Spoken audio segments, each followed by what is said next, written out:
everyone, today I'm going to show you how to cell shade with Copic markers and also how to get flat color down, which I know that like streaks are a problem. So these are the colors I'm going to use.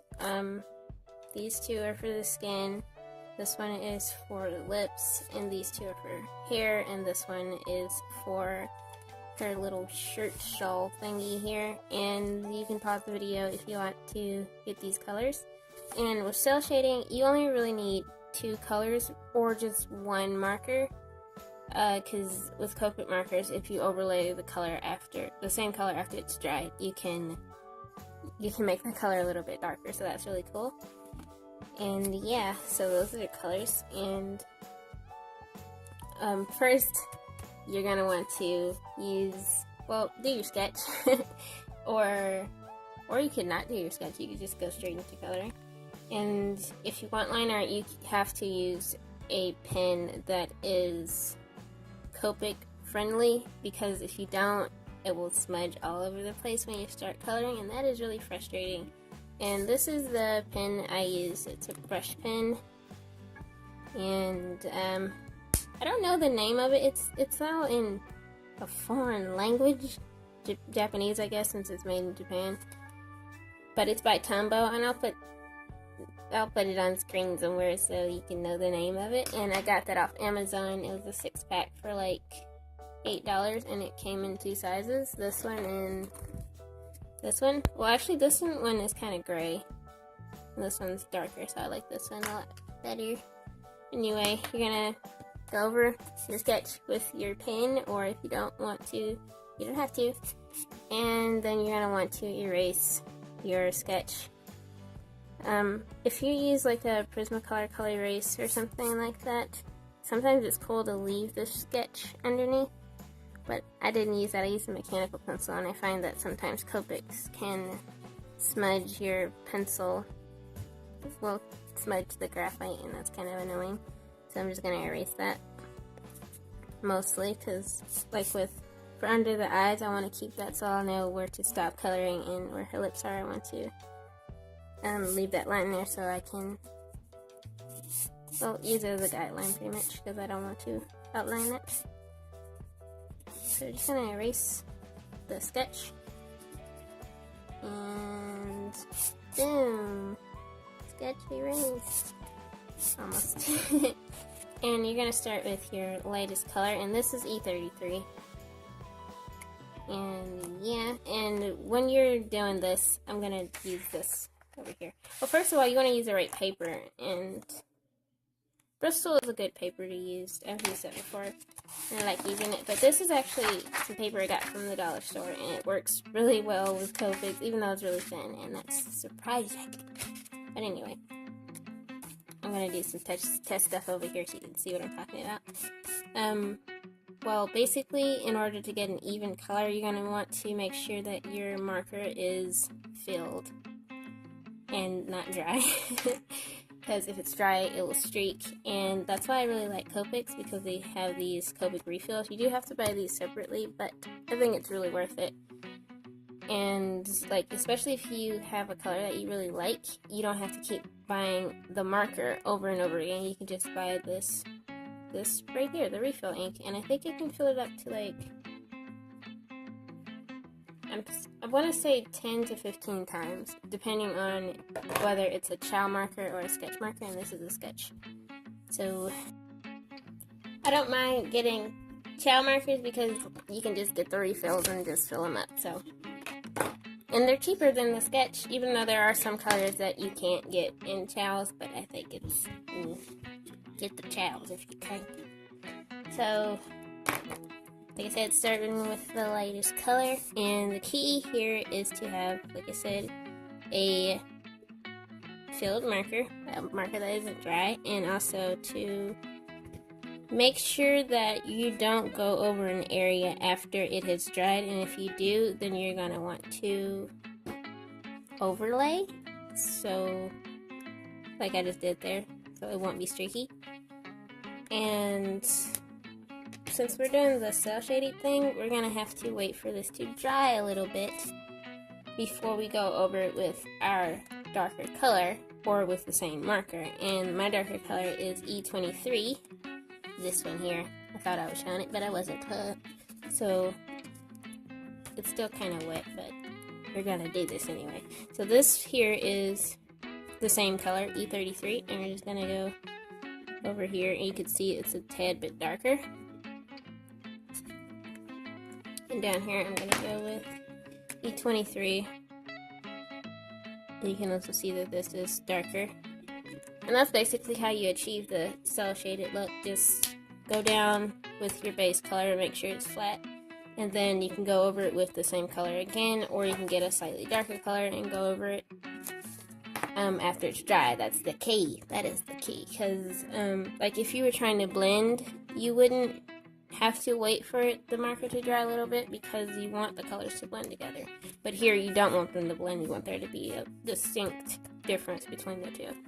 So we're just gonna do the example here, and I'm gonna color the neck first because like I said, you're gonna make sure that you don't, like if you can avoid going over a dry area, you want to, because you saw up there it gets a little bit darker when you go over it again. So, see, that's pretty flat color. And since it's not completely dry, I can go and fill in some other areas.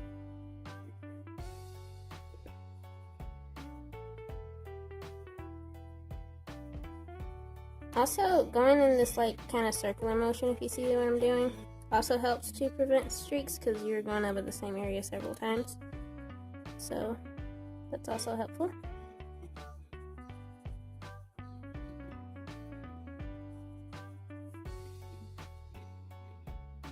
Like I said, if you do come to an area that you've already colored in, just kind of overlay it. Or, like what I'm about to do, I'm just about to go over the entire thing a second time. But quicker this time, because this time I'm just trying to make sure it's even and I don't have to make sure everything's filled in, so I don't have to care as much. So, there's that. And we're gonna wait for that to dry. It's gonna dry slightly lighter than this because it's still kind of wet. And while we wait for that to dry, we're gonna do the hair, and this is E79. And we're just basically gonna do the same thing.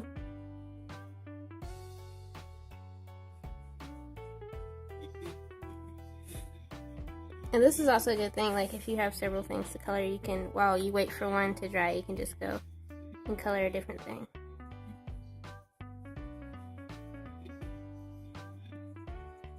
And with the hair, it doesn't really matter if you get streaks as long as you're going in the direction of the hair. Like, you can see this bun is going in this direction, so I could just follow that, and if I do get streaks, it doesn't matter because it's following the direction of the hair, so it looks natural.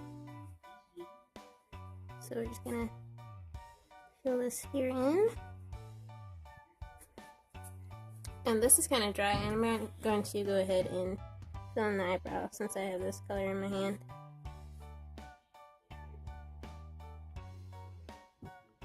So there we go. And now I'm going to do the lips, and this is E07, which is light mahogany. Wow, it's so fancy. And I'm not doing blush, so, but if you were to do blush, I would just lay down your blush color first and then go over it with your skin tone. And that should do the trick. Because like I said, we're not really blending. Though you could probably just go over it with your blush color over the cheeks and then go back over it with your skin color. Just make sure it's even all over so it won't look streaky, blotchy. And this is pretty much dry now, so we're going to take our E23 and do the cell shading. And I'm guessing that the light is coming over from over here. So her nose is going to cast a shadow, and there's going to be a shadow under her chin. And this part, you're not filling in the whole thing. You're not filling in large areas, so you don't have to worry as much. So you just do the thing there, and then that's it. I'm gonna add something over here. And here, under the nose.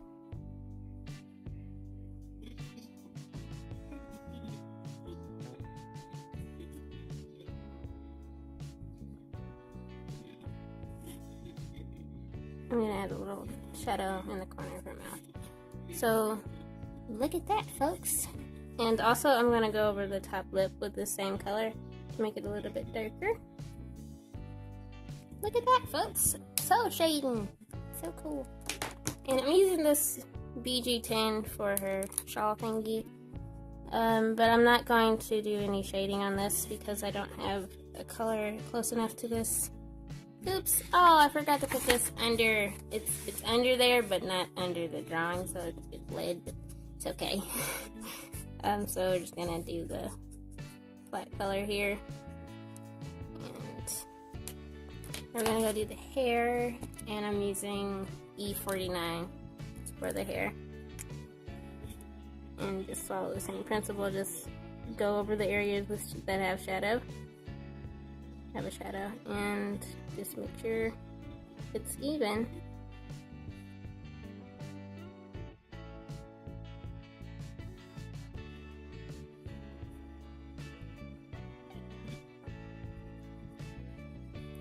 Okay, that's pretty much it.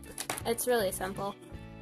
So, oh, gel pen, white gel pen. It's really good to have this if you want to clean up some stuff. Because like here in her eye, she has, I got a little color. I bled out the line a little bit. Oh my goodness, my pen is not working. It was just working a few minutes ago. What in the world is this? I'm back because I got my pen to work and I fixed her eyes.